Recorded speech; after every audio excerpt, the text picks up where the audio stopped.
নমস্কার, আজকে আমি চলে এলাম আপনাদের সাথে নিয়ে খুব সিম্পল ওয়েতে পাওভাজির একটা রেসিপি নিয়ে। খুব সিম্পলভাবে এটা আপনারা বানাতে পারবেন। তার জন্য আমি প্রথমেই 3G জিঞ্জার, গার্লিক আর গ্রিন চিলিকে একদম মিহি করে চপারে চপ করে নিয়েছি। তারপর প্রেশার কুকার বসিয়ে সাদা তেল আর একটুখানি বাটার গরম করে তার মধ্যে দিয়ে দিয়েছি ফোড়নে গোটা জিরে। গোটা জিরে দেওয়ার পর তারপরে 3G যে কুচিটা করে রেখেছি জিঞ্জার, গার্লিক আর গ্রিন চিলি, সেটা দিয়ে ভালো করে কালার চেঞ্জ হয়ে যাবে তখন দিয়ে দিতে হবে পেঁয়াজ কুচি। পেঁয়াজটাকেও ভালো করে ভেজে তার মধ্যে দিয়ে দিতে হবে টমেটো কুচি। টমেটোটা একটু নেড়ে চেড়ে তার মধ্যে দেবো নুন, স্বাদ মতো নুন, হলুদ 1 টিস্পুন আর কাশ্মীরি মির্চ পাউডার 2 টিস্পুন। তার মধ্যে দিতে হবে সবথেকে মেন ইনগ্রিডিয়েন্ট হচ্ছে যেটা পাওভাজি মশলা। আমি এখানে 2 চামচ পাওভাজি মশলা দিয়েছি। পাওভাজি মশলাটা একটু বেশি করে লাগবে।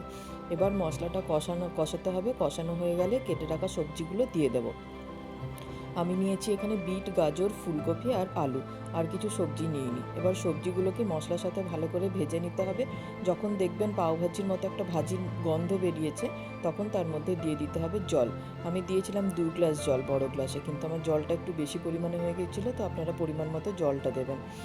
তারপর প্রেসার কুকারের ঢাকনা বন্ধ করে 4টে সিটি দিয়ে দিতে হবে। 4টে সিটি হয়ে যাওয়ার পর স্টিমটা বেরিয়ে গেলে, একটু ঠান্ডা হয়ে গেলে পটেটো ম্যাশার দিয়ে ম্যাশ করে দিতে হবে সবজিগুলো খুব ভালো করে। তারপর একটা তড়কা প্যানে হোয়াইট অয়েল বা বাটার যে কিছু আপনারা নিতে পারেন গরম করে তার মধ্যে দিয়ে দেবো কাসুরি মেথি আর কাশ্মীরি রেড চিলি পাউডার।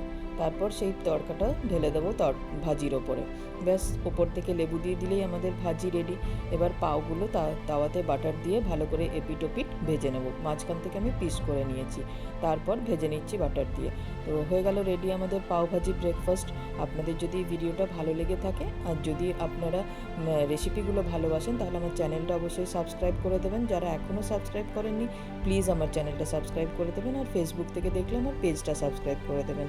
আপনাদের সাথে দেখা হবে পরের আরেকটা ভিডিওতে। ততক্ষণ আপনাদের জন্য ধন্যবাদ।